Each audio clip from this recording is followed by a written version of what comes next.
আসসালামু আলাইকুম সম্মানিত দর্শক, সকলকে শুভেচ্ছা জানাচ্ছি। আমার অনেক পুরুষ ভাই আছেন, বিশেষ করে যুবক এবং বিবাহিত অনেক পুরুষ। তারা একটা প্রশ্ন বলে থাকেন যে, "আমার পেনিসটা একেবারে শুকিয়ে গেছে, কুঁচিয়ে ছোট হয়ে গেছে।" অর্থাৎ আমার পেনিসটা আগে খুব ভালো ছিল। আমি বিভিন্ন বিকৃত যৌনাচারে লিপ্ত ছিলাম। যার কারণে আমার পেনিসটা আর আগের মতো আর সেই সাইজ বা সেই শেপ এটা কিন্তু আর নেই। অর্থাৎ আমি চাচ্ছি যে আমার লিঙ্গটাকে একটু বড়, মোটা এবং হৃষ্টপুষ্ট করার জন্য বা আগের অবস্থায় ফিরিয়ে আনার জন্য। তো বন্ধুরা, আজকে আপনাদের পেনিসের জন্য একটা ন্যাচারাল মালিশ এটা তৈরি করে ব্যবহার করতে বলবো। এটা যদি আপনি অল্প কিছুদিন ব্যবহার করেন, ইনশাআল্লাহ দেখা যাবে আপনার পেনিস আগের মতো সুস্থ, স্বাভাবিক এবং সতেজ অবস্থায় ফিরে আসবে এবং এজন্য আপনাদের ৳১ কোনো মেডিসিন ব্যবহার করা লাগবে না বা কোনো মেডিসিন সেবন করা লাগবে না। তো চলুন চলে যাই মূল আলোচনায়। আমাদের একটা বিষয় খুব সহজে বুঝতে হবে যে আমরা যদি বাজার থেকে একটা কলম কিনি, আমাদের সেই কলমের কাজটা হচ্ছে খাতায় লেখা। কিন্তু আমরা যখন সেই কলমটা দিয়ে খাতায় না লিখে আমরা এটা দেখা যাচ্ছে কোনো কাঠে লিখবো, কোনো দেওয়ালে লিখবো, তখন কিন্তু খুব অল্প সময়ের মধ্যেই কিন্তু আমাদের সেই কলমের যে কার্যকারিতা এটা হারিয়ে যাবে।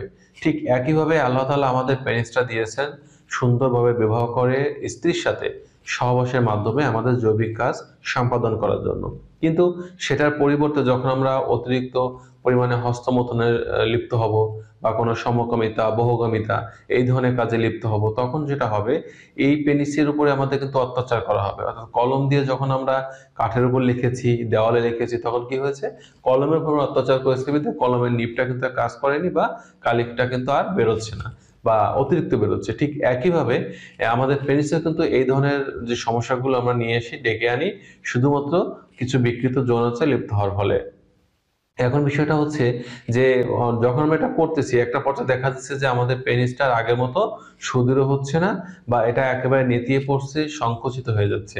আবার দীর্ঘদিন যখন এভাবে থাকতেছে তখন দেখা যায় আমাদের কাছে মনেই হয় না যে আমাদের পুরুষের একটা বিশেষ অঙ্গ বা পুরুষাঙ্গ বলে কোনো একটা অঙ্গ আছে। এবং এ পর্যায়ে একটা পর্যায়ে দেখা যায় যে অনেক পুরুষ আছে তারা বিবাহ করতে ভয় পাচ্ছেন, বিয়ে করার আশা ছেড়ে দিয়েছেন বা অনেকে দেখা যায় ঘরে সুন্দরী বউ আছে কিন্তু লজ্জায় তার কাছে যেতে চান না বা সহবাস করার মতো সক্ষমতা তাদের মধ্যে নেই। তো আমি আজকে যে মালিশটা আপনাদের ব্যবহার করতে বলবো, এটা যদি আপনি নিজেই ঘরে বসে তৈরি করেন, ব্যবহার করেন, তাহলে ইনশাআল্লাহ আপনাদের এই সমস্যা থেকে নিজেরাই কিন্তু মুক্তি পেতে পারবেন। তো এই মালিশটা তৈরি করার জন্য আপনাদের যেটা প্রয়োজন হবে সেটা হচ্ছে আপনারা একেবারে একটা কাঁচা যে অ্যালোভেরার যে ডগা বা জেল এটা আপনাদের প্রয়োজন হবে। অর্থাৎ আমরা এটা যেটা করব, আমরা 1/2 কাপ পরিমাণে একেবারে কাঁচা যে অ্যালোভেরার জেল এটা বের করে নিব। অর্থাৎ একটা ভালো দেখে অ্যালোভেরার ডগা নিব এবং ডগার উপরে পাতলা আবরণটা ফেলে দিয়ে এর যে অ্যালোভেরার যে জেলিটা আছে এই জেলিটা আমরা সুন্দরভাবে বের করে নেব এবং এটাকে ভালো করে আমরা কুচি করে বা চামচ দিয়ে সুন্দর করে ফেটে নেব বা মিক্সার করে নেব এবং দেখবো যেটা সুন্দর একটা কম্বিনেশন চলে আসছে। এবার আমরা যেটা করব যে এই যে অ্যালোভেরা জেল নিলাম এর মধ্যে আমরা ডিমের যে সাদা অংশ নিব, একটা ডিম। অর্থাৎ আপনি এক্ষেত্রে দেশি হাঁস, মুরগি বা ফার্মের মুরগি বা হাঁস, যেকোনো হাঁস মুরগি একটা ডিম নিলে চলবে। এই ডিমের কুসুমটা আমরা দিব না। এক্ষেত্রে শুধুমাত্র ডিমের যে সাদা অংশ, এর একটা ডিমের যতটুকুন হয়, একটা ডিমের সাদা অংশ এবং 1/2 কাপ পরিমাণে আমরা অ্যালোভেরা জেলি, এই দুইটাকে চাইলে আমরা ব্লেন্ডারে দিয়ে একটু ব্লেন্ড করে নিতে পারি বা ভালো করে এটাকে মিশিয়ে নিতে হবে। মিশিয়ে নেওয়ার পরে আমাদের যে জেলটা তৈরি হবে এটা আমাদের পেনিসে ব্যবহার করতে হবে। এখন বিষয়টা হচ্ছে কখন ব্যবহার করবেন?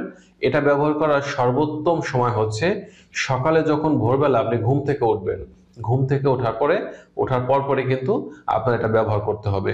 কারণ হচ্ছে সকালে ভোরের দিকে বা আমরা যখন ঘুম থেকে উঠি এই সময় আমাদের শরীরে টেস্টোস্টেরন হরমোন লেভেলটা বেশি থাকে। যার কারণে পেনিসে এই সময় কিন্তু একটা আলাদা পরিমাণ উত্তেজনা কিন্তু কাজ করে এবং এই সময়টা যখন আপনি এটা ম্যাসাজ করবেন তখন আপনার পেনিসটা সুদৃঢ় হবে এবং ম্যাসাজ করার সময় দেখবেন যে পেনিসের প্রত্যেকটা শিরা উপশিরার মধ্য দিয়ে এর যে নির্যাসটুকুন এটা প্রবেশ করবে এবং তাতে কিন্তু খুব সুন্দরভাবে খুব দ্রুত কিন্তু আপনার উন্নতি আসতে শুরু করবে।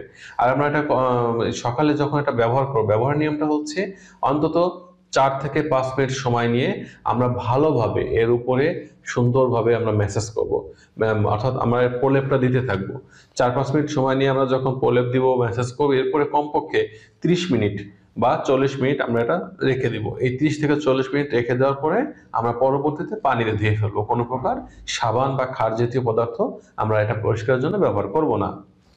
এটা আপনার কোনো কিছু দিয়ে বেঁধেও রাখতে হবে না, বা কোনো কিছু দিয়ে আপনার অন্য কোনো ঝামেলার দরকার হবে না। শুধু 5 মিনিট ম্যাসাজ করে 30 থেকে 40 মিনিট রেখে আমরা পানিতে ধুয়ে ফেলবো। এভাবে যদি করে আমরা মোটামুটি একটা মাস 30টা দিন নিয়মিত করতে পারি, তাহলে দেখবো যে মোটামুটি 10-12 দিন করার পরেই আমাদের পেনিসে যে নাজুকতা ছিল, যে দুর্বলতা ছিল, কুচিয়ে সংকুচিত হয়ে যাওয়ার সমস্যা ছিল, ইনশাল্লাহ এখান থেকে ব্যাপক উন্নতি চলে আসবে। দীর্ঘদিন হস্তমৈথুন করার ফলে যে ক্ষতিটা হয়েছিল, এটাও ব্যাপক উন্নতি চলে আসতেছে। আর এর পাশাপাশি আমরা কিছু পুষ্টিকর খাদ্য খাওয়ার চেষ্টা করব, যাতে আমাদের শরীরে টেস্টোস্টেরন হরমোন লেভেলটা ব্যাপক আকারে বৃদ্ধি পায়। আর এর জন্য আমরা যেটা করতে পারি, আমরা প্রতিদিন 1 থেকে 2টি ডিম খেতে পারি, 1 গ্লাস দুধ খেতে পারি, খেজুর খেতে পারি, বাদাম বা বাদাম জাতীয় যে খাবারগুলো আছে এগুলো খেতে পারি। ফলের মধ্যে আমরা বিশেষ করে কলাটাকে প্রাধান্য দিতে পারি, আপেল, মালটা বা কমলা এগুলো খেতে পারি। অর্থাৎ এই খাবারগুলো খাওয়ার মাধ্যমে আমাদের ইনস্ট্যান্ট যে এনার্জি বুস্টার হিসেবে কাজ করবে। আর পাশাপাশি এটা যদি আমরা ব্যবহার করতে পারি, ইনশাল্লাহ খুব অল্প দিনের মধ্যে আপনাদের পেনিসটা পূর্বের তুলনায় দেখবেন অনেকটা বড় হচ্ছে, মোটা হচ্ছে, লম্বা হচ্ছে, এবং আকৃতিগত দিক থেকে আপনার মনের মতো পছন্দসই একটা আকৃতি আপনি উপহার পেতে পারবেন। তো বন্ধুরা, এই ছিল আজকের বিষয়। তো সকলে ভালো থাকবেন। আজ এ পর্যন্তই।